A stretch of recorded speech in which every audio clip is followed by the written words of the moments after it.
warahmatullahi wabarakatuh. Nama saya Hafizul Hakim bin Ilyas. Saya dilahirkan pada 22 Januari tahun 1995.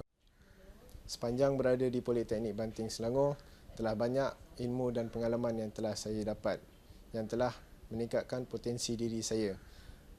Ribuan terima kasih diucapkan terutama kepada ibu dan ayah saya kerana telah memberikan sokongan yang tidak henti sepanjang saya berada di Politeknik ini. Ribuan terima kasih juga diucapkan kepada pensyarah-pensyarah yang telah banyak memberikan saya tunjuk ajar dan ilmu sepanjang saya berada di Politeknik ini. Saya Nurhaniza binti Ahmad Rogigan, ibu kepada Hafizul Hakim, anak saya nombor 2 yang saya panggil Angah. Saya di sini nak ucapkan ribuan terima kasih banyak-banyak kepada pihak Poli kerana telah membimbing anak saya Hafizul Hakim menjadi anak yang boleh katakan saya bangga dengan dia lah.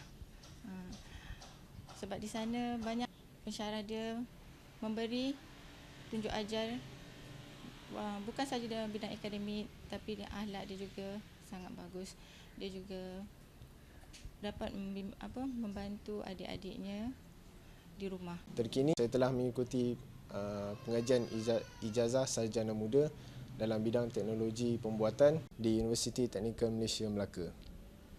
Akhir sekali, ribuan terima kasih diucapkan kepada pihak Politeknik Banting Selangor, Pengarah, Timbalan Pengarah, ketua-ketua jabatan, penasihat akademik saya sendiri, staf-staf dan juga rakan-rakan sepenjongan sekalian.